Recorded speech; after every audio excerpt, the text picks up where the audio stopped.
Hi, this is Kenesha Jackson, and I wanted to share with you some of the points that I found very important from this week's lesson, The Hunger of Recognition.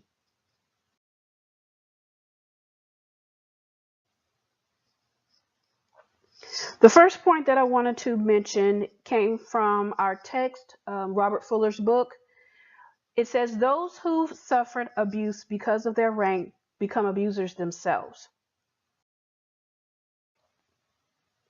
And I felt this one was very important because it's something that happens in society and it's no longer behind closed doors.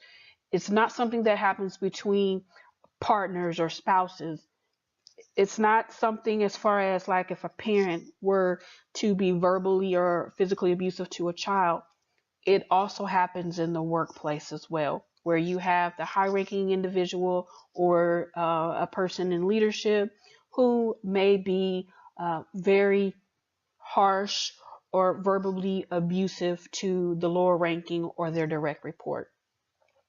And that direct report may be taking on a lot of that heat that they're receiving from their boss, a lot of aggression. And that aggression, unfortunately, has nowhere else to go, especially if that lower ranking individual may be the next just the next step on the ladder and may be a high ranking individual for another low ranking individual. That lower ranking individual unfortunately may receive the repercussions from the other higher ranking because of the stress that they're receiving from their direct manager. And it just flows.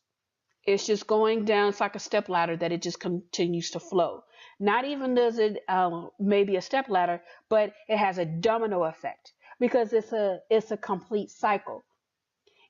It doesn't seem to end because the abuse continues to flow on. It's almost like an unfortunate child who may have been abused as a child were to grow up to be an adult who may in turn abuse their own child. So it's something that continues to flow, unfortunately, and it doesn't seem to have an end to it.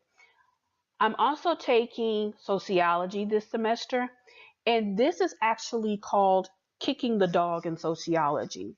And it's the same aspect that your higher rankings could be abusive to the lower rankings, and then the lower rankings, they continue to find someone else that they can take their stress out, which may sometimes be someone lower than them, maybe somebody that's on the same level with them, but it's always going to be somebody else because one can't take on that much pressure, that much stress, that much aggravation.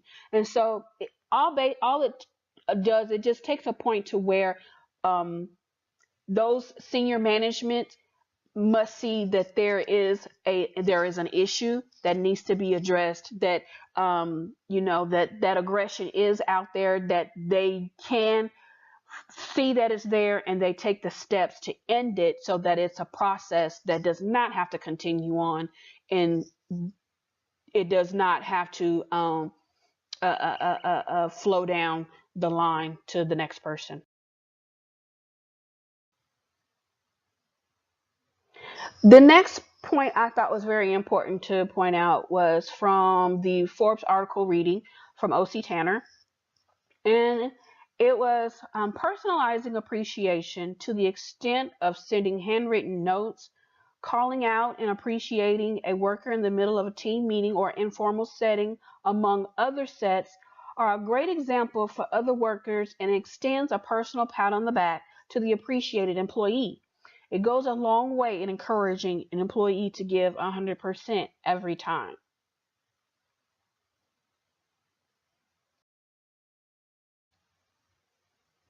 I thought this one was very important to point out because it's very vital to let your direct reports know when they're doing a great job. Recognition goes a long way.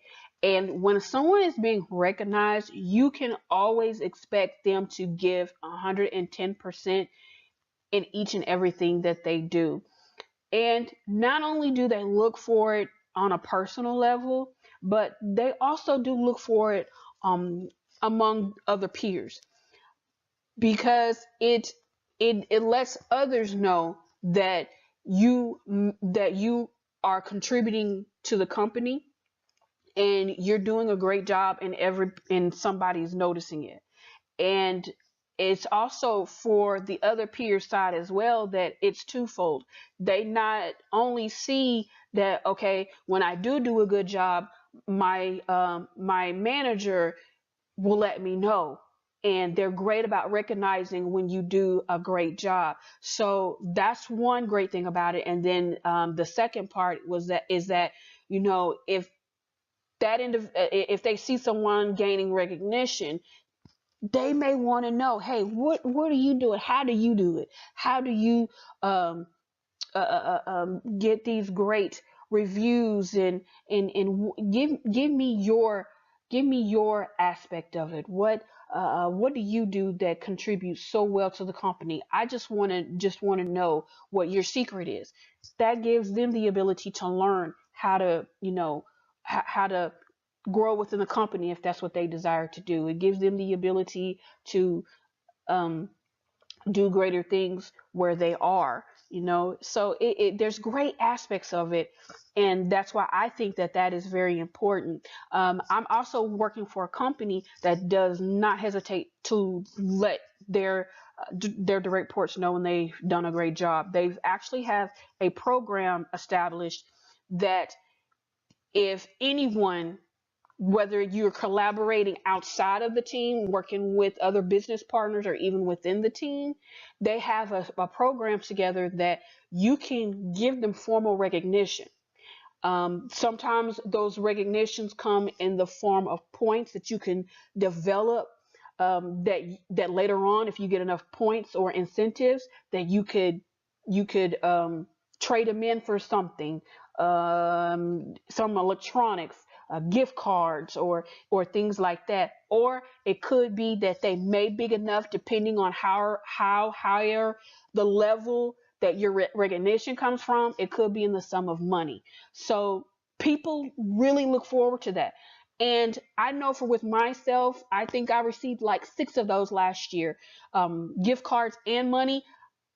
It's a great motivator that I give 110% each and every day with everyone I do, with everything I do, with everyone I speak with. I give 110% because I look forward to the recognition from my senior leaderships, as well as the incentives that may come with it. Even if I don't get the incentives, I'm still okay with that, because you know what, they gave a verbal recognition to me, and to me it's still very satisfying. They know my skills. They know that they can count on me to get the job done, and to me that's satisfying, and it goes a long way.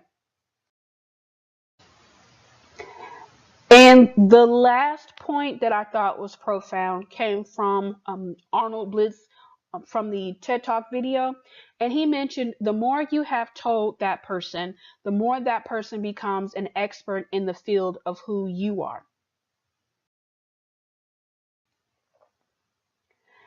I thought that was extremely important, because to me, that's how friendships are developed. And you have your BFFs who know every single thing about you. They know what makes you happy. They know what makes you sad. They know what makes you cry. Um, if you're going through something, they know what you like to eat. If you like cake and ice cream, and you just want to sit at home and eat pizza and watch Netflix, they know to go to the store and get that and be there for you.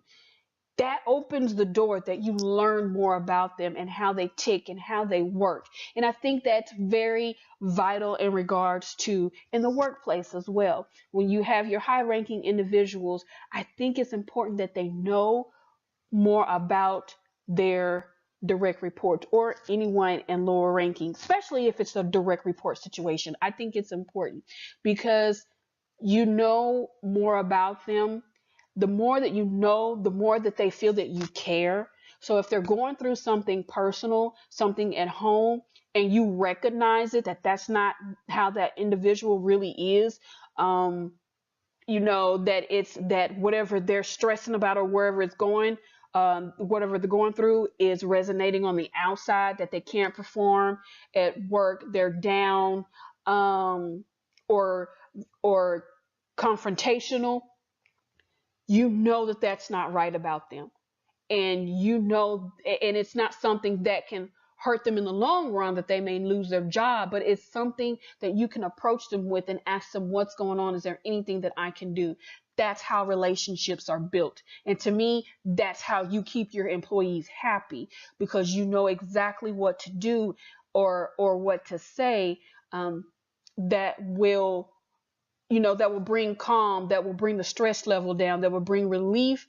And, if they need extra days off, if, they need an extra hour of lunch, give them that ability. I think that creates great leadership. And it's still recognizing them. It's still letting them know, hey, I see you. I know that there's a problem and I want to help you.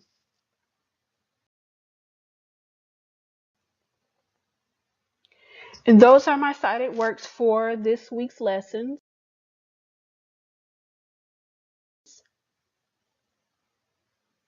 And I just want to say thank you for taking the time to view my video.